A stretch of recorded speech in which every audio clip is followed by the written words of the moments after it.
We will dive right in with the bios, starting with Nick Gleason. Nick is currently Assistant Director of Admissions and Financial Aid at the Fletcher School. Prior to coming to Fletcher, Nick worked extensively in admissions at various performing arts schools, most recently at the New England Conservatory. Nick took a unique route to higher ed, pursuing 2 degrees in classical music and working as a freelance musician in Boston and New York prior to transitioning into admissions. So welcome, Nick. And next we have Daphne McCurdy. Daphne is the Foreign Policy Advisor to U.S. Senator Jeff Merkley. Previously, Daphne served at USAID in the Department of State, where she oversaw stabilization and countering violent extremism efforts across the Middle East.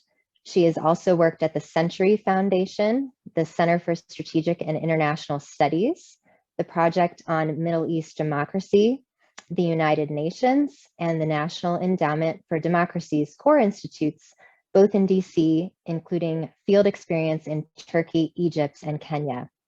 Her analysis on the Middle East has been published in The Atlantic, Foreign Policy, War on the Rocks, among others, and her longer reports with the Center for New American Security, CSIS, and TCF.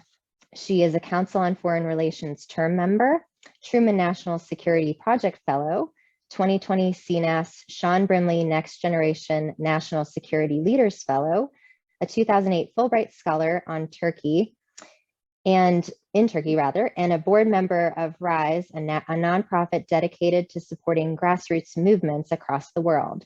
Daphne holds an MPA from Princeton University's School of Public and International Affairs and a BA magna cum laude in International Relations and Economics from Tufts. She speaks fluent Turkish and has varying degrees of proficiency in French, Arabic, and Persian. Next, we have Eda Yilar. Eda has diverse experiences working at the intersection of government affairs, tech policy, and impact education. Currently, she is enrolled at the Masters in International Business at the Fletcher School at Tufts. During the summer, she worked for McLarty Associates Europe and Eurasia team and for Digital Plat at the Institute for Business in the global context. Eda has previously worked at Microsoft, Volkswagen, Hitachi, Konrad Adenauer Foundation, the Foreign Ministry of Germany, and several other institutions. She spent time across major metropolises in 4 continents, engaging with diplomats, academics, politicians, and business leaders. She is a global shaper at the World Economic Forum. Eda holds a bachelor's degree in economics and politics and a master's in global studies from Humboldt University in Berlin. Eda is fluent in German, Turkish, and English. And last but not least, we have Dave Pernal, who is an HR specialist in the recruiting division of global talent management at the US Department of State. He first joined the department in 2011 as an eligible family member and has served in the Dominican Republic, Indonesia, Morocco, and Bahrain. He has held a variety of positions overseas with diplomatic security, the Global Community Liaison Office, Global Talent Management, and most recently as an Arabic-speaking consular officer in Bahrain. Prior to joining State, Dave worked as a recruiter in both digital advertising and information technology, and also has experience in higher education administration with a focus on diversity, equity, and inclusion within student affairs.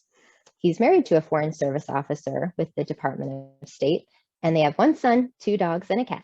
Dave earned his BA in English Literature from Tufts and calls Cape Cod, Mass home. So if there's anything I learned from that, it's that I need to brush up on those foreign language skills. Amazing, panelists. So let's dive right in to some of our questions. And student participants who are here, I did want to say thank you so much for your wonderful questions.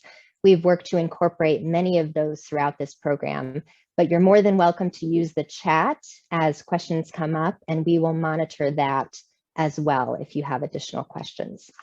So we just heard the panelists' bios. So now let's hear more about specific experiences relating to international affairs and policy. So starting with Daphne, if you could tell us a bit about your day-to-day and what that includes. Sure. Well, first of all, thanks, Susannah, so much for having me on this panel. I just wish we could all be in person. I miss the campus. But my day-to-day, the thing I love most probably about my job on the Hill is that no day is the same. That's partly because we're basically beholden to the news cycle, and so we're constantly reacting to what the news of the day is. It's also a function of the fact that, as we saw last week with the deliberations over the debt ceiling, the Hill just likes to procrastinate with everything. So we are constantly getting deadlines at the last minute and just constantly doing things very last minute. But that said, a sort of typical day for me is that I serve as the primary advisor to the senator on all of his foreign policy efforts. And on the Hill, the role that Congress plays in U.S. foreign policy is both as an authorizer, so basically one who provides oversight over what the executive branch is doing on foreign policy, and then also as an appropriator. So we basically give the money, fund the executive to implement their programs. And my boss, Senator Merkley, has the lucky position of being a member of both the Senate Foreign Relations Committee, where he is an authorizer, as well as an appropriator, where he oversees the State Department's and USAID's budget. So a lot of what he's doing during the day, and by extension what I'm doing during the day, is he is engaging and meeting regularly with senior level officials within our own government and the US government to basically oversee what they're doing and have a better understanding of their policies. And I'm helping prep him for those meetings. He's also meeting with foreign leaders regularly, either those who come from out of town to Washington, or who the ambassadors of countries who are pushing their policy agenda. And then he's attending a lot of hearings. So to just give one example, a high profile example, after the fallout after the evacuation of Afghanistan, we held a hearing with Secretary Blinken, where members of SFRC, the Senate Foreign Relations Committee, were pressing the administration for answers as to why the evacuation didn't necessarily go smoothly. So in that context, I'm sitting right behind the senator, preparing him with questions that he can ask, answering his questions when someone says something that he wants to react to. So a lot of my day is oriented around him and what his priorities are. And then the last thing I'll say is that in addition to the work I'm doing to prep him for his engagements, I'm also doing a lot of meetings myself with constituents of Oregon. So this role is really at the intersection of policy and politics. And so I'm working really regularly, talking with people within Oregon, grassroots organizations, to understand their concerns as relates to foreign policy, defense, and veterans affairs, and ensure that their voice is heard in our policy deliberations. Thank you for that. And I know, Eda, you represent some different experience as far as your summer fellow work with McLarty Associates. So perhaps you could tell us a bit about that. Sure. So similar to what Daphne mentioned, no day is really the same. You are really dependent on which clients you're working on. So I was working at McLarty Associates Europe and Eurasia team. So that meant that I, in DC, and that meant that I focused on US and Europe Eurasia related clients, or clients who want to move into either market. That meant also that there were strategy related and policy related issues that we dealt with. It meant that we had to answer questions that clients had when they wanted to move into one of these different markets, and to explain what role policy plays. So a lot of people consider consulting only with businesses and don't realize that consulting could be anything. You can consult companies on policy related issues, or you can consult companies on how to avoid policy related issues by understanding the norms and regulations in the place they want to go to. So of course, I'm not allowed to mention any clients or specific things we talked about with them, but I can tell you that I did a lot of research on how I could answer the questions of those clients in the respective markets and explain them in a holistic way how things work. And for that, I needed knowledge about different cultures, how they operate, and how the social structures are embedded within the business and social life. So when a company goes to a place like, and I'm just mentioning that because I'm from Germany, would go to Germany, and that could be from any countries. There's certain things that work in Germany significantly different than it does in other countries.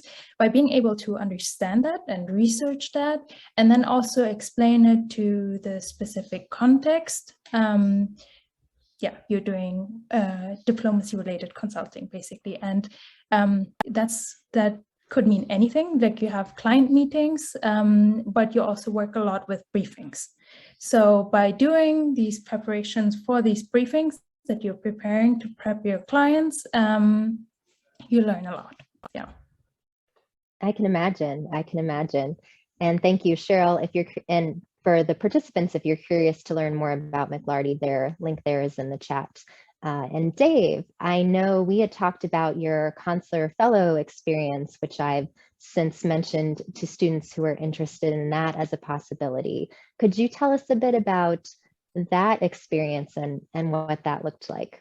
Yeah, so I mean, honestly, that was the most interesting job I've held with the State Department, because I was day to day on the front lines of national security, literally, you know, adjudicating passport and certified records of birth abroad, which are basically birth certificates that the State Department issues to children who are born overseas to U.S. citizen parents. And there's a lot of steps and regulations that you need to kind of go through and interpret, and then make judgments on whether these kids are actually American citizens or not. And also there's, you know, unfortunately there's a fraud angle on those things too sometimes. So you have to kind of sift through the documentary evidence that you get to make the right decisions. Passports, you know, a lot of them are pretty easy. Some of them are a little more difficult. And then the other national security aspect of that job was basically conducting non-immigrant and immigrant visa interviews on a daily basis. Let's see, 4 days a week we did non-immigrant visas, 1 day a week we did immigrant visas. I averaged 150 interviews a day for non-immigrant, and I'd usually do about 5 or 6 for immigrants. Non-immigrant visas are anyone from tourists to business people looking to just do a short stint in the US to go to a meeting or attend a seminar. We have like experts, like alien experts who get like O visas, who are just absolutely talented in their field and you know, are admitted to the United States to either go to a research university or work at a company because their talent can't be found in the United States. H-1B visas, where we hire a lot of our technological talent in the United States where that talent is lacking. And I mean, it's really an interesting field because you have to, especially with the non-immigrant visas, it's a very snappy pace of work, and every case is different. You know, typically you get 2 to 3 minutes to make a decision on whether somebody can come to the United States, and you hope that you're right, because when they get to the United States, you know, the visa is merely permission to present themselves at a port of entry for admission to the United States. It's up to Customs and Border Patrol and the agent admitting them to actually determine whether they can enter the United States. So if you get an adjudication wrong, you get an angry customer in your window in a couple of days because they got turned around at the border. Luckily, that didn't happen to me very often. But it's a mix of, you know, working with foreign constituents and American citizens. We obviously focus on our American citizens, but the foreign constituents and visa applicants are a huge driver of the State Department's revenue. So we like to, you know, make those people feel welcome. And I mean, in Bahrain, I used Arabic, I used Spanish, I used Indonesian, I used French, I used English to conduct interviews. So it was never ever the same line of work any given day. Yeah, that seems to be a theme for those who want variety in these different roles here. So part of why this program is called Breaking into International Affairs and Policy is because there is this feeling, as with many career paths, that you need to find ways to break in when it comes to securing opportunities like jobs, internships. So I'm curious from our panelists here, how did you learn about different career options and find ways to get started in your particular field? And let's start with Eda for this one. Sure. So as mentioned, I studied economics and politics in my bachelor's, and I was really interested in international affairs and policy. It was one of the classes I took, and I knew I wanted to work with the Foreign Ministry of Germany, and I just didn't know how to get in. And basically what I did was did some research on people through the people that I knew. So I was a volunteer and I worked for integration and identity related topic of minorities in Germany. And apparently one of the members of the organization had advertised for funding purposes our organization a couple of times to members of the German embassy in Turkey. And I knew that that person was back in Berlin, so I tried to contact him. It didn't work out, but I applied anyway, also mentioning that I have been doing this volunteer work for many years, and I'm really interested in giving back to society and using the skills that I learned in volunteering together with the work I had done through the school to contribute in an internship to the Foreign Ministry. And surprisingly, I got admitted, and I was part of arguably one of the most interesting departments, because we were training foreign diplomats to have a better network in Germany. And through that, I met many diplomats from other countries and learned about their stories. And that was also something that led me to other jobs. So I got hired then after that internship by the Foreign Ministry and worked with them a couple of more months. And then through one of the diplomats I worked with from another country who cooperated for an event with Volkswagen, then I got to that event because I got invited through him, and I spoke to people there, networked, got a job there. Then through that, I got again other jobs. So one thing always leads to the next. And I think what I would advise, or at least what worked for me, is to really understand where am I and how can I find people from the place I am in that could connect me to things that I want to achieve, and also explain always why, because no one's going to support you just for the sake of it. But if you see some parallels, that usually helps. It did for me. Thank you. Thank you so much for that. I love the pieces about networking, and also that experiences can come from anywhere. So highlighting volunteering and things like that. And I'm curious, Daphne and Dave, similar question for you. What did you, when it comes to your current career and where you are now, what did you find most helpful during your undergraduate years at Tufts? And that could be an element of this breaking in. Were there specific courses you found helpful, or internships or activities? I know the Tufts crowd would like to know from our Tufts alumni here what was helpful. And let's start with Dave. Well, I actually, I didn't really break into the Foreign Service. I married into it. So I kind of have like a weird path in. But as far as undergraduate experience at Tufts, I hate to admit this, I'm usually pretty self-deprecating anyways, but I was not your model Tufts student. Like, I was definitely not straight A's. I wasn't super ambitious. I started out as a biochem major and decided after freshman year that was far too difficult, and decided to become an English major because both my parents were. I liked to read, and it was like path of least resistance. I was like, I can get a degree from Tufts and it'll be super easy and everything will be cool. So what I did during my English studies was I took as many elective classes in liberal arts concentrations as I could. I took philosophy classes. I took foreign language. I studied Spanish for all 4 years in Tufts. Came in useful in the Dominican Republic. Who knew? I took art classes. I took music history classes. I took history classes. I mean, it's the well-rounded education that you get by pursuing a liberal arts career, I think or a liberal arts education is more valuable than anything for me and my path in the State Department. I know Tufts is famous for Fletcher and its IR program, but both the undergrad and graduate levels.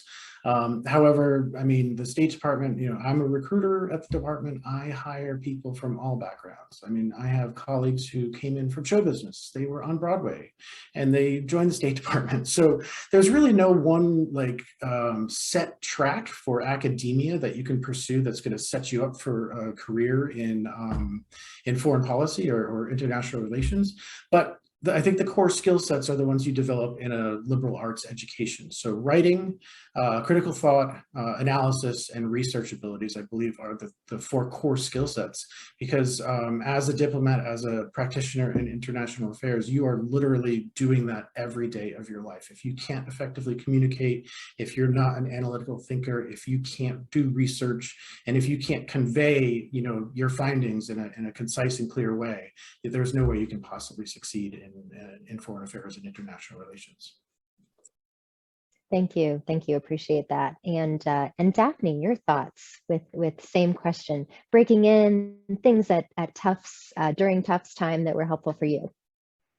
Yeah, it's funny. I did sort of take, it was like the straight arrow and like went to Tufts because I wanted to do international relations and wanted to take the classes at Fletcher. But I was actually going to give a very similar answer to Dave, which is that I think actually now later in life, the people I find most interesting are those who did not start off as necessarily international relations majors. They're the ones, or if they did, you know, they're well-rounded individuals and they took classes in all disciplines. And I think actually for me, one of the most formative courses I took at Tufts was, again, it was a mixture of an English and philosophy class. I don't know if it's still taught. It was called The Modern Mind. And we basically took, did you take that? Yeah.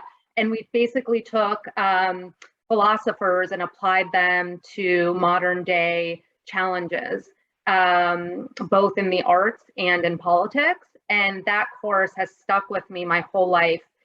Because it taught me all of the things that Dave is sharing. It taught me how to be a better writer. And I apologize, I have a cat in the background that has decided that she also has very strong opinions about coursework. So I apologize for that. It taught me how to be a better writer. It taught me how to think critically. It taught me how to be creative and think outside the box. And I think that's also so important.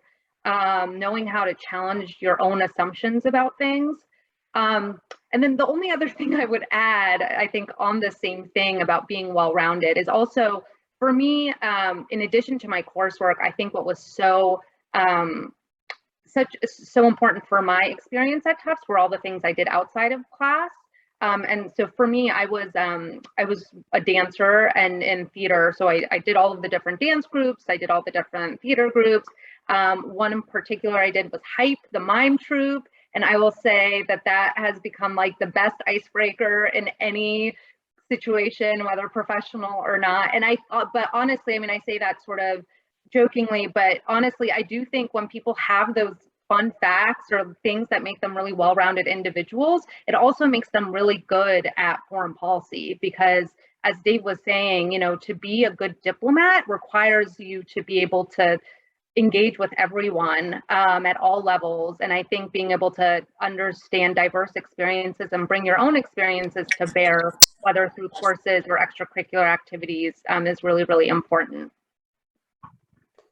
Thank you so much. Yeah, I appreciate what you've all said about just also the freedom to pursue things that you enjoy and how that can be helpful down the road. Now, let's turn to Nick and touch a bit on grad school, as many students at Tufts interested in these fields consider pursuing an advanced degree, whether right after graduation or sometime later. And so Nick, what kind of role do you think a grad program should have in someone's career journey? And do you have any tips for how students should be thinking about that decision-making process? Yeah, definitely. Although first I do want to say, just like I second Dave and Daphne's, dual approach to their undergrad careers. As somebody who looks at transcripts and essays all day from people who are trying to pivot into this field, break into this field in some way, people who have that well-rounded background, that well-rounded set of experiences to draw on, intellectual experiences and just kind of lived experiences in general, tend to make themselves really compelling. They can make themselves make really compelling cases and really clearly thought out cases for why this is the right career choice for them, what they want to do, what they want to do going forward.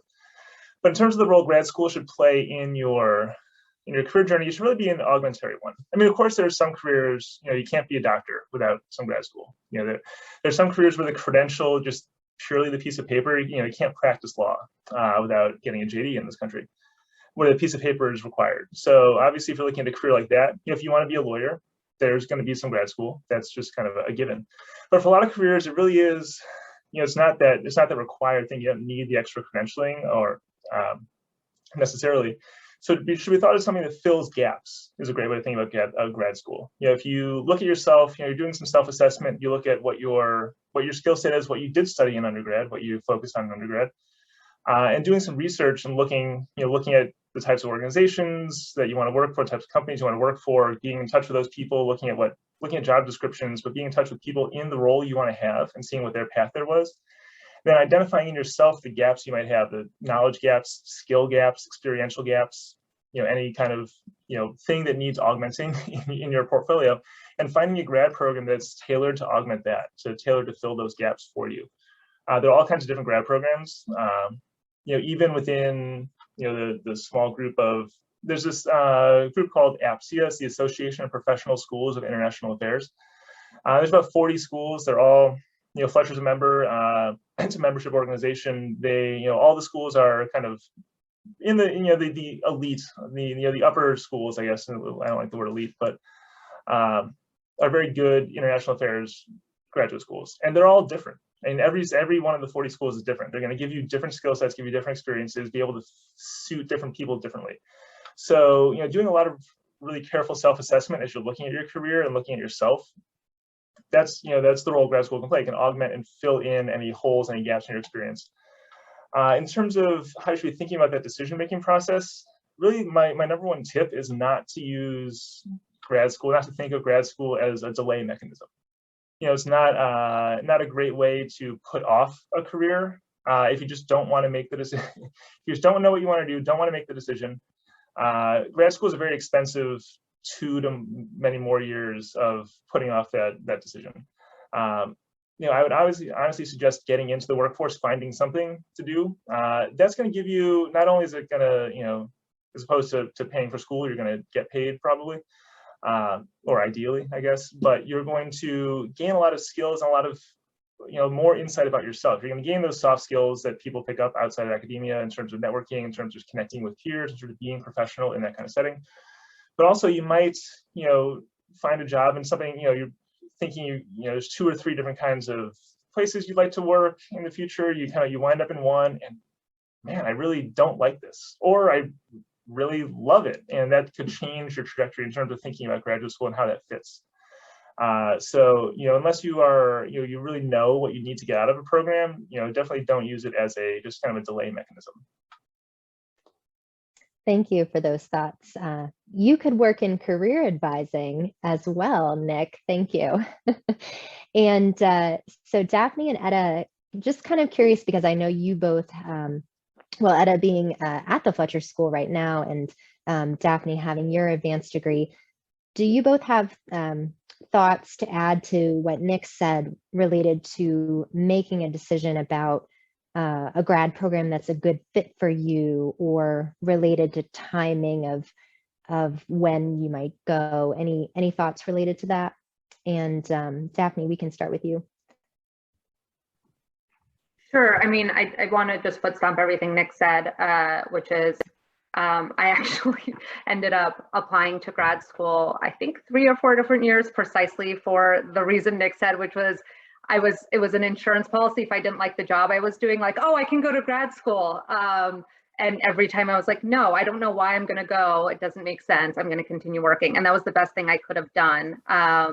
Because then when I finally did decide to go, I knew what it was I wanted to get out of it. I knew what types of courses I wanted to take. I knew what types of internships I wanted to do. And frankly, also, I think after working for a few years, I needed that professional break. And I also needed that intellectual stimulation again. Not to say that you don't get that when you're working, but it's a different type of stimulation. And I needed the time to be able to just sort of take what I'd been reacting to in my day-to-day and in jobs, and think really deeply and critically about some of the things I've been seeing through coursework. So for that reason, I always recommend, I think, like having at least a couple years of work under your belt, so you know what you want to get out of it, and you really also you have an appreciation for your courses in a way that I don't know that I at least had when I was in undergrad, and it was school was just what you knew and what you did always. You never knew anything different. So I had a really deep appreciation and gratitude for taking courses when I went later. And the only other thing I'd just add, and I can be quick about this, and then if folks have questions in the Q&A, I'm happy to go into more depth. But for me, what it really came down to when I decided to go to grad school was whether I wanted to go to a public policy school or whether I wanted to go to a international relations school. And I loved Tufts and Fletcher, but I did international relations undergrad. And so for me, I felt like the skill set that would have been additive was to go the public policy route. And I think, which is why I ultimately chose to go to Princeton, where my cohort, our common denominator was public affairs and public policy, not international relations. So there was only a handful of us who actually specialized in international relations. And I think there's pros and cons to both. And again, happy to get into that if anyone has questions about that in the Q&A. Thank you. And Eda, any thoughts about your decision regarding attending the Fletcher School?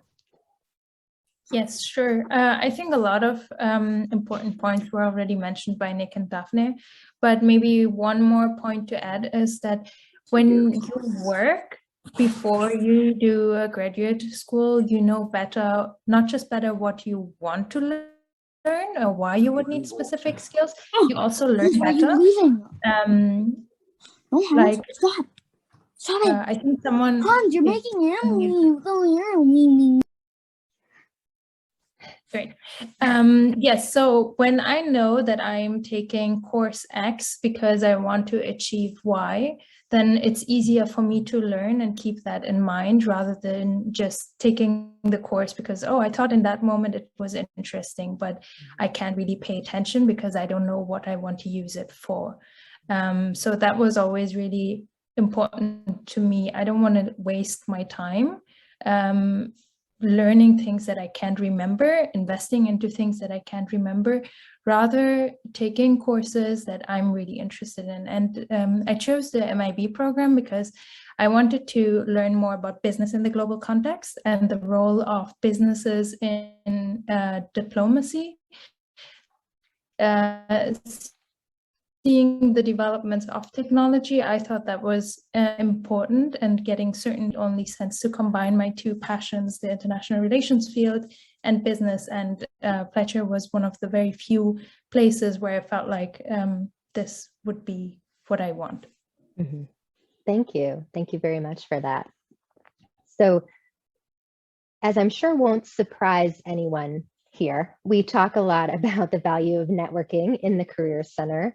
And so I'm curious about if our panelists can tell us about a time when you benefited from a networking conversation with someone. I know we've touched on that a bit, but if you have any favorite tips for networking, maybe your top favorite, and let's start with Dave on that.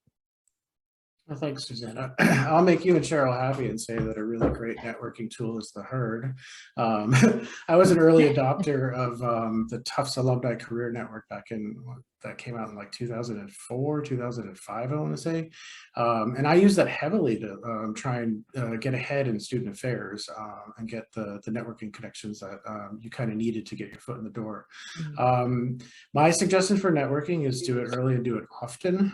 Don't be afraid, don't be shy. Honestly, like if you're in a position or a company where you have people who might have experience that you're interested in, don't be afraid to reach out and ask to become a mentee, ask for a mentorship. That's one of the best ways that you can network. You get great advice, you get guidance from someone who's an expert or possibly even a professional in that field, and they can introduce you to other connections. Also, volunteer is a fantastic way to network. Right now we have the Afghan evacuee crisis going on. And there are so many resettlement agencies across the country who would love to have the help of anyone, because this problem is so huge and it's so just unfathomable how many people we need to resettle. Go out and volunteer for folks, for organizations who are helping to do that, and I guarantee you'll get networking up the wazoo. And those people are probably working in foreign affairs related fields. So that's my advice to you guys.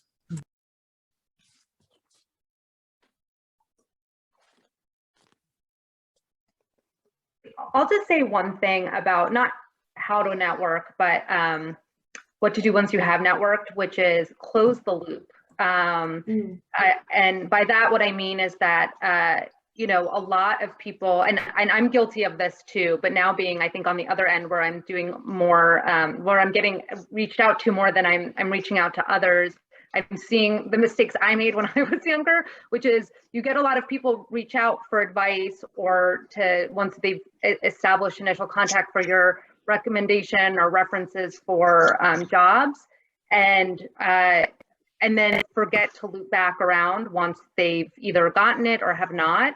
And I think that it's just, I guess the broader point is that you should think about networking not as just a once in a moment interaction, but about cultivating a long-term relationship and hopefully, you know, establishing a mentorship relationship if you can. And in order for you to be able to do that, then that person needs to be brought into your whole journey for that. And so especially, I think when people are helping you out, just always remember not only to thank them, which I'm sure all of you would do, but also to keep them abreast of your career search and your career plans, because you know if they're helping you, that means they're invested in your path, and so they want to keep helping you any way they can. So that's just one tip that I always try to remember, because I know I've in the past failed to do it myself. So thank you so much, networking tips being one of our favorite topics. I'm curious about a challenge that you have encountered in your line of work and how you address that. And I know we just heard from Daphne. Dave, interesting challenge that you've encountered. I know, given your international travels, I'm guessing you have something. No, you don't even want to know. I do want to know. So over the course, so we joined the department in 2009, and as was in my bio, we've always had animals in the Foreign Service. So I have become an expert in the import and export of animals into and out of countries around the globe. I know all about logistics and health certificates and vaccination requirements and airlines and freight forwarders and cargo and which are the best So, I mean, these are the challenges that you face when you literally have to pick up your family every 2 to 3 years and move somewhere new. COVID made it even more fun getting out of Bahrain in summer 2020 with all of the travel restrictions out of the Gulf and no one wanting to fly animals because they barely even wanted to fly people. So we had to basically like get on our knees and beg Emirates to take our animals from Bahrain and fly them back to Dulles in Washington, to the tune of several paychecks of mine. So yeah, it's there are challenges to the diplomatic life. It's not all diplomatic receptions and cocktail parties. There are like real life struggles, like, you know, finding your kid a new school every couple of years and moving your animals and kids and belongings around the world. Like, we also just lost all of our earthly possessions being shipped back from overseas to a black mold incident. So I got to throw away 7,000 pounds worth of my belongings back in May in a heat wave in Baltimore, Maryland. So, I mean, challenges, you just roll with the punches. So that's my advice. Flexibility. Okay, flexibility is key. And Sheryl, I know, has been keeping a helpful eye on our chat, and you have a student question that has come in. Well, a couple of students are asking what advice you have, specifically Daphne and Eda, about internships. We know they're important. What kind of experiences should students be looking for in their summer internships when they're wanting to build a path in this direction in international relations or public affairs? Maybe I can start. I think it's very, very important to do different internships, also to be able to form an opinion. But before you can get there, you need to, once you make it into an interview, also ask what would be the things I would be required to do. At least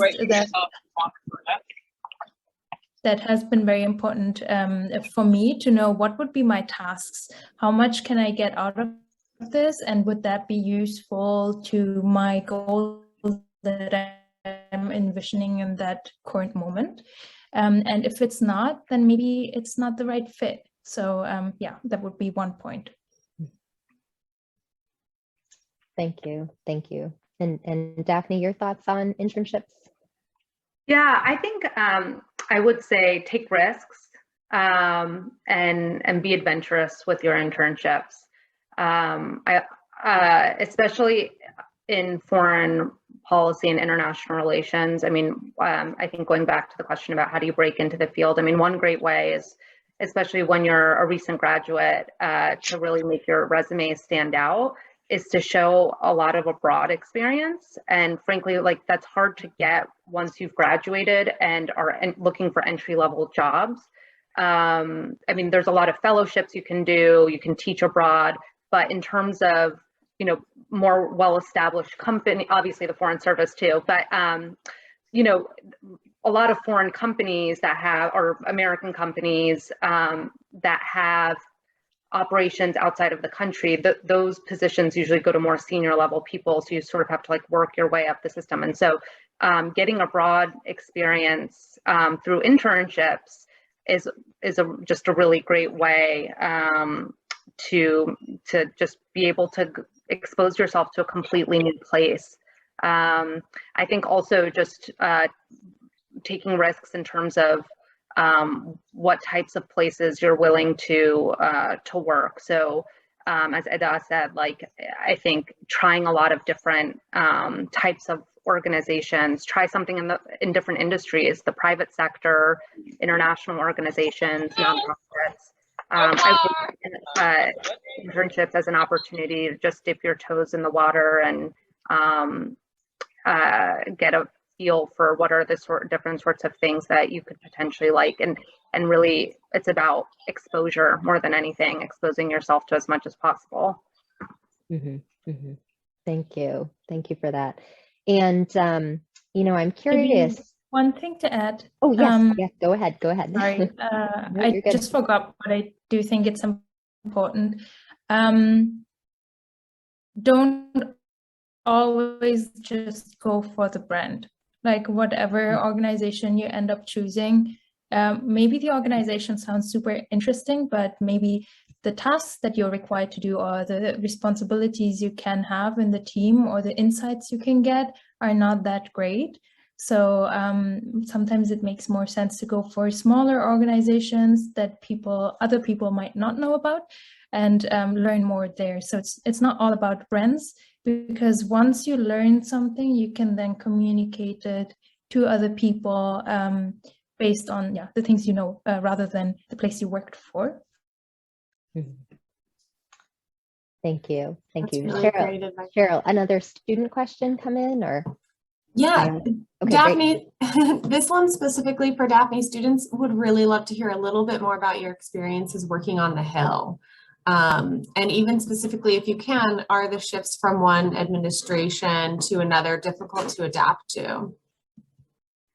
So I unfortunately cannot answer that latter question because I just started on the Hill in May. So I only know the experience of I work for a Democratic senator, and we're sort of at a high point because we have control of all branches right now. And so I think it's a really good question. And what I would say is that I think it fluctuates both in terms of who's in the White House as well as who controls Congress. So, you know, my office, for example, played a very, very different role during the Trump years than it does now. I think what, you know, you're going back to this theme of risks. I guess risk taking is my theme for today's session. But you know, when we were in the minority, I think my office and other Democratic offices took a lot more risks because your role was one of spoiler, and rather than really trying to push forward an agenda, you were really trying to curb the other party's agenda. And frankly, I will say, I joined the Hill from being in the executive branch, so to talk so candidly about like partisan politics is also still very new to me. But I mean, I think that's the reality, is that when you're in the minority, you're basically trying to be an obstructionist. And when you're in the majority, all of a sudden you have the responsibility of pushing forward an agenda. And so it's both a privilege, but it also comes with a lot of responsibility.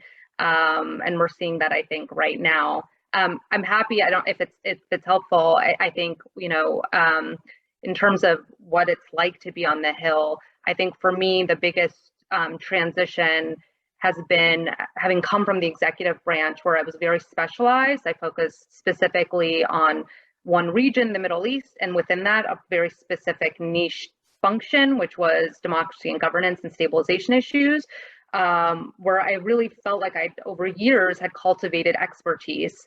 Now going over to the Hill, I am covering literally the entire world on literally every issue, and expected to be able to provide expert advice to the senator on it. And so I am being constantly pulled in a million different directions. And I need to learn how to basically get smart on issues with imperfect information and imperfect scenarios with limited time and bandwidth. And so I think this goes back to, you know, the question about grad school. For me, I've found that the skills that I gained in grad school, and just learning how to think critically and like ask the right questions, even when I have imperfect information, has been really, really valuable in being able to do this job and knowing how to get the right information, even though I myself am not necessarily the expert on it. That's great. And Dave, I know you want to add, I can add something from the State Department as well. Yeah, so with the State Department, I mean, so we're an executive agency, and many of us are career diplomats. So a lot of us have experience serving under many administrations. I've served under 3 myself. Do I agree with every single foreign policy issue that each administration has? Absolutely not. Do I have to still advance them in the line of my work? Absolutely, I do.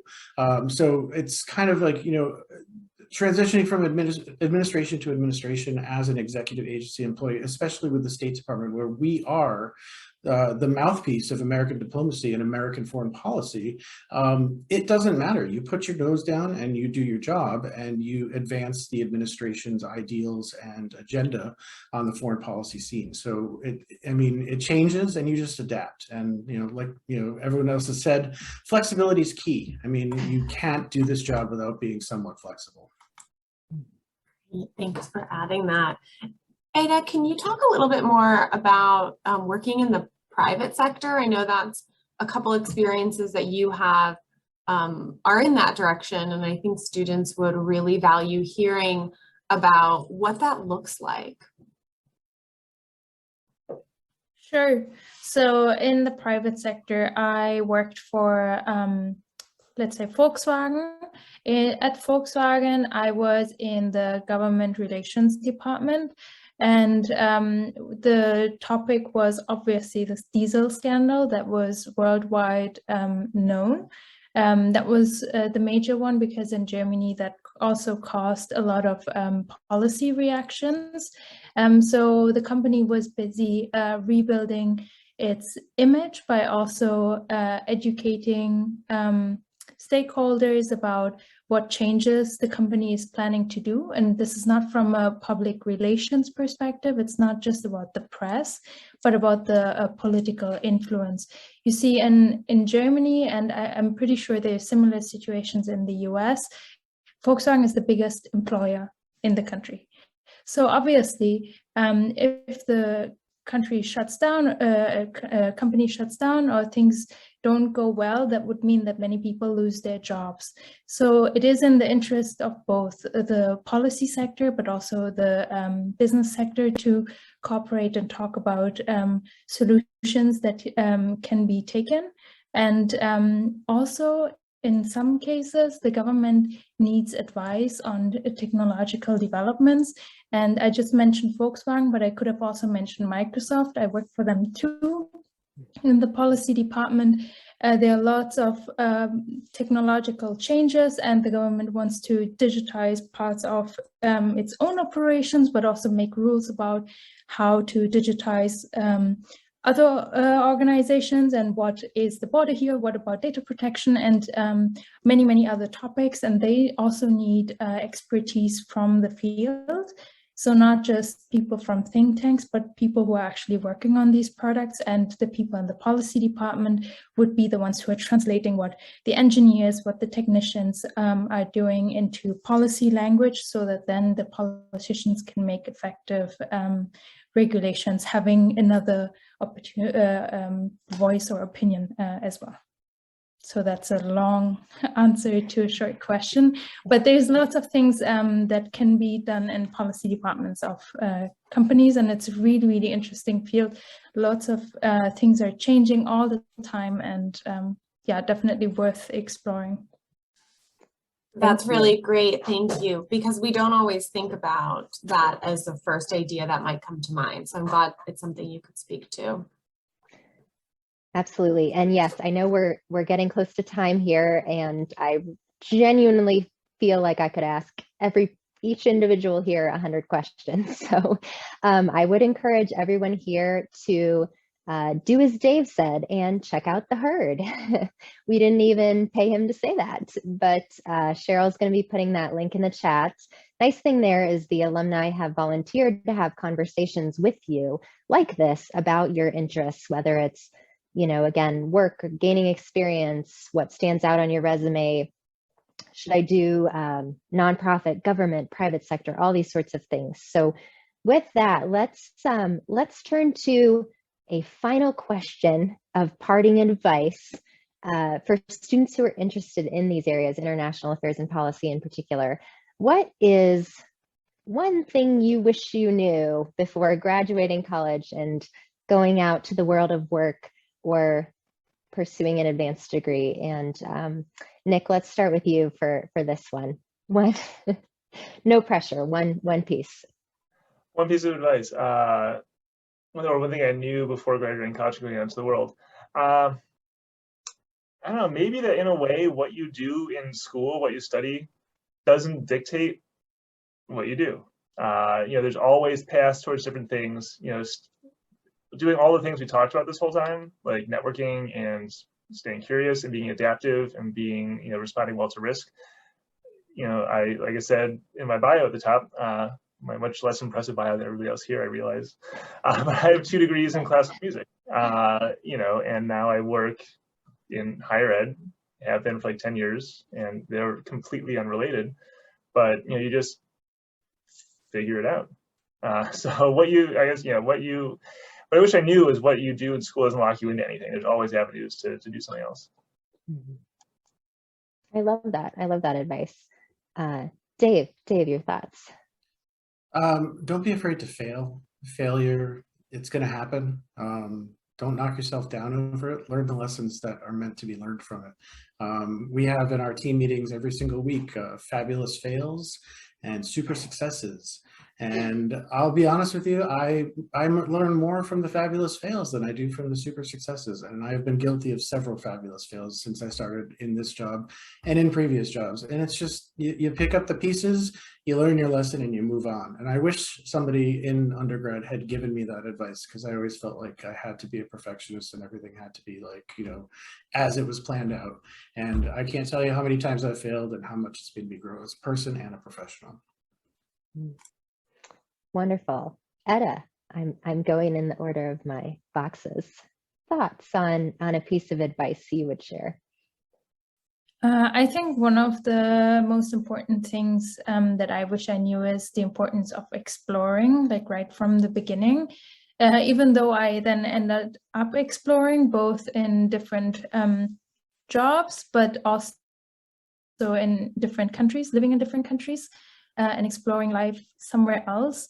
It took me a lot of time just because no one in my family has ever done either of those things.